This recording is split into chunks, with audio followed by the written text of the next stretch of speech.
불로장생은 아니지만 웬만한 데 다 강해. 막 용광로 들어가도 안 죽고 막. 그건 사실 불가능한 거라. 얼마나 많이 죽이신 거예요? 제수없이 많이 죽었습니다. 안녕하세요. 극지연구소 강실장입니다. 자, 오늘은 극지의 동물 이야기를 좀 해보려고 하는데요. 북극곰, 펭귄 뭐 이런 큰 친구들 말고 아주 요만한, 아주 조망만한 친구들 얘기해 볼 텐데, 이 조망만한 친구가 진짜 어마어마한 능력을 갖고 있다고 합니다. 자, 오늘 우리 이 조그만 친구의 어마어마한 능력을 말씀해 주실 김지훈 박사님 소개해 드립니다. 와.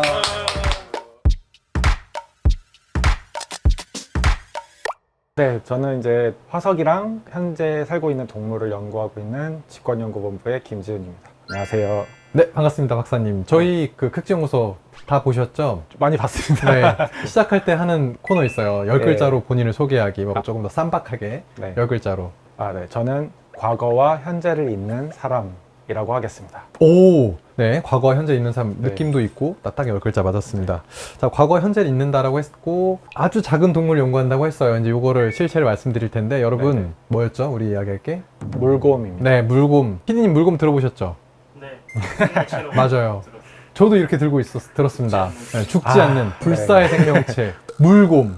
오늘 물곰 얘기를 좀 해볼 거예요. 네. 학생 물곰 진짜 불사의 생명체입니까? 이게 제일 궁금하긴 했어요. 이게 이제 인터넷에서 찾아보면은 물곰이 정말 어떻게 해도 죽지 않는 뭐 핵폭탄에 터져도 살고 여러 대멸종에서도 살고 이런 엄청난 동물인 것처럼 나오는데요. 반은 맞고 반은 틀린 이야기입니다. 그럼 일단은 맞는 얘기부터. 보통 동물이 살 수 없다고 생각되는 뭐 아주 고온이나 아주 저온이라거나 또는 이제 우주에서까지 이제 살아남을 수 있기 때문에 우리가 이제 불사의 동물이라고. 그럼 이제 틀린 반 이야기는 뭐예요? 그게 이제 우리가 활동하고 있는 상태일 때는 그런 능력이 없고요. 가사 상태에 들어가야만 그런 능력을 가질 수 있습니다.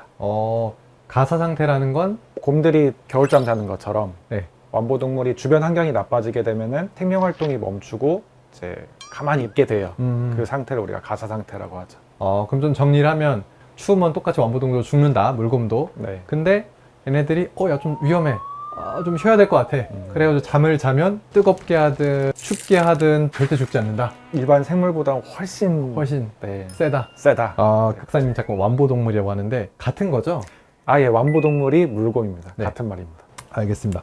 아까 박사님이 제 과거랑 현재를 잇는 과학자라고 네. 말씀 주셨는데 저는 사실 박사님 물곰 집사라고 부르려고 해요. 우리 집사, 우리 고양이 집사님들 그리고 강아지 집사님들 계신데 어떻게 잘 키우고 계십니까? 잘 키우고 싶은데 생각처럼 잘 커주질 않습니다. 예를 들어 잘못해서 너무 춥게 했어. 그럼 얘네들 알아서 가사 상태 변신 해서 좀 잘 버티 이래야 될 것 같은데 제 마음처럼 안 되더라고요. 그럼 이렇게 좀 외람되지만 얼마나 많이 죽이신 거예요? 제수없이 많이 죽었습니다. 집사가 아니라 뭐 좀 다른 표현으로 예. 살곰자로 네, 우리 살곰자 박사님 계속 이야기 나눠볼게요. 제가 사실 아까 박사님 집사라고 표현했던 이유가 뭐 먹는지를 알아내야 된대요. 왜냐면은 얘네들이 뭐 먹는지 몰라서 굶어 죽는 애들이 있다는 거죠. 근데 그 박사님 그걸 찾으셨다고 하는데 찾았다고 하기 조금 민망한 게 네. 제가 제일 처음에 이제 물곰 연구를 시작했던 게 세종기지 근처에서 이제 채집된 물곰이었거든요. 네네. 얘네들이 이제 계속 먹지 않고 굶어 죽는 거예요. 세종기지에서 채집된 완보동물 종류는 다 초식으로 알려져 있어가지고 네. 육식은 전혀 생각을 하지 않고 있었습니다.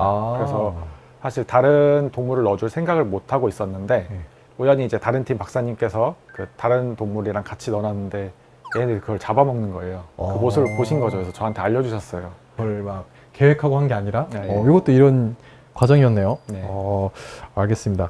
그러면은 물곰은 다 이렇게 불사 능력을 갖고 있는 거예요? 그렇지 않습니다. 이제 물곰이 바다에서 살고 있는 이제 해양 완보동물이 있고 육상 완보동물이 있는데 이제 바다 속에 살고 있는 친구들은 없고 네. 조간대에 살고 있는 친구들은 물이 들어왔다 나갔다 하는 이제 엄청 거친 환경이거든요. 그래서 그 친구들은 불사 능력이 있고요. 또 육상도 이제 물이 있다가 말랐다가 있다 말랐다 하는 이끼에 살고 있는 친구들은 불사의 능력이 있습니다. 약간 부침이 있는 환경에 사는 애들이 이런 능력을 갖게 됐다? 이렇게 봐도 아무래도 되나요? 네, 거친 환경에 살다 보니까 네. 가사 능력을 갖게 되는 것 같습니다.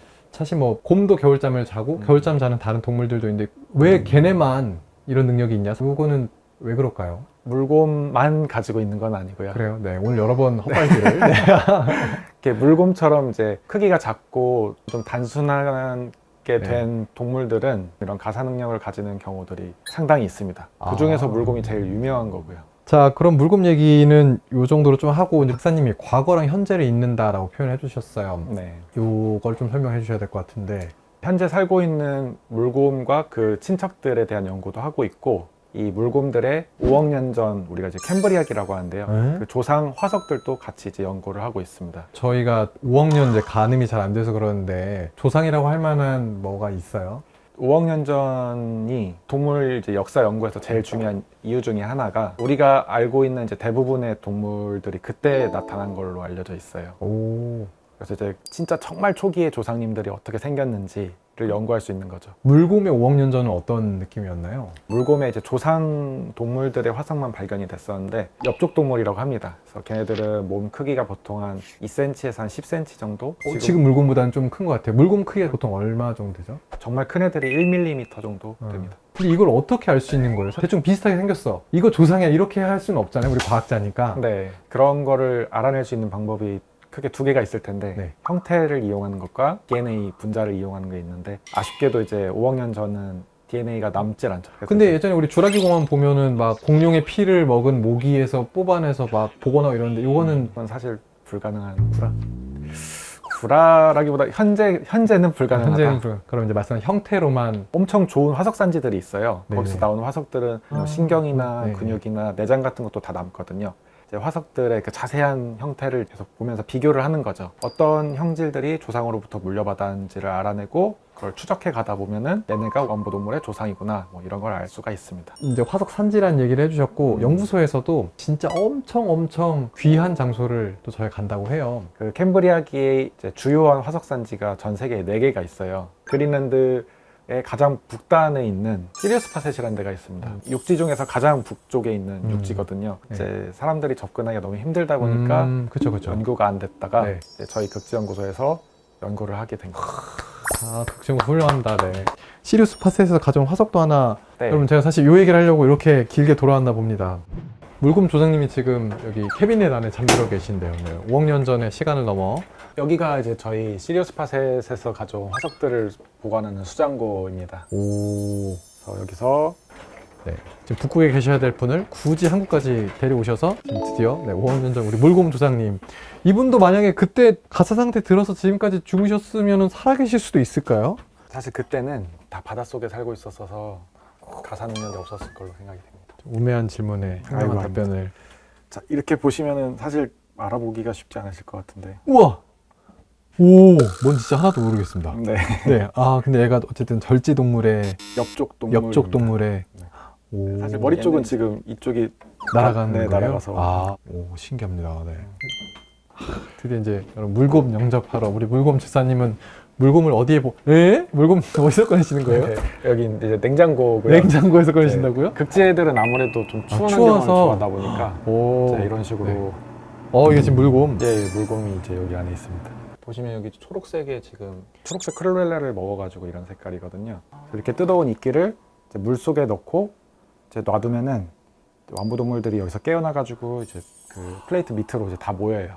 우리 사실 이런 거 궁금하잖아요. 그 물곰 연구에서 우리도 조금 오래 살았는데 이건 좀 쓸 수 있지 않을까 뭐 이런 기대를 하게 될 텐데 물곰 연구를 하면 또 어떻게 활용할 수 있을까요? 우리한테 치명적인 그런 상황을 좀 이겨낼 수 있게 만들어주는 게 물곰 연구의 엄청난 능력일 거예요. 일본 분들이 했던 연구인데 물곰이 이제 방사능이 엄청 세기로 유명해요. 네네네 들었어요. 그 방사능이 되게 센데 그 물곰이 DNA를 보호하는 이제 그런 유전자를 인간 세포에 넣었어요. 인간 세포에서 그런 단백질이 만들어지도록 방사능을 쬐보니까 그 생존율이 2배 이상 올라갔다라는 이제 연구가 있었어요. 네. 그럼 이게 만약 연구가 많이 발전되면은 이제 방사능에 노출이 돼도 좀 더 잘 견딜 수도 있다? 제 분야가 아니라서 제가 네. 막 장담은 못하겠지만 그런 류의 연구가 가능하지 그런 걸 않을까 기대하고 싶습니다. 이거 뭐 SF 소설도 나올 수 있겠네요. 막 물곰 많이 먹었더니 갑자기 막 불로장생은 아니지만 웬만한데 다 강해. 막 용광로 들어가도 안 죽고 막 남극도 그냥 옷 없이 그냥 맨몸으로 다녀도 되고.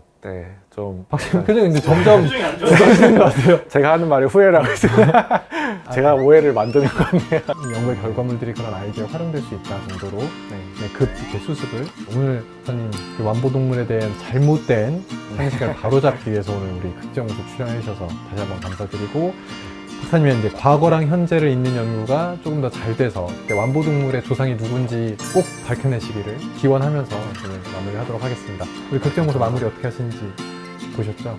제가 왜 다들 끝까지 안 보시는지 모르겠어요. 네. 2편은 보시겠죠? 네. 이렇게 카메라 보시고 네.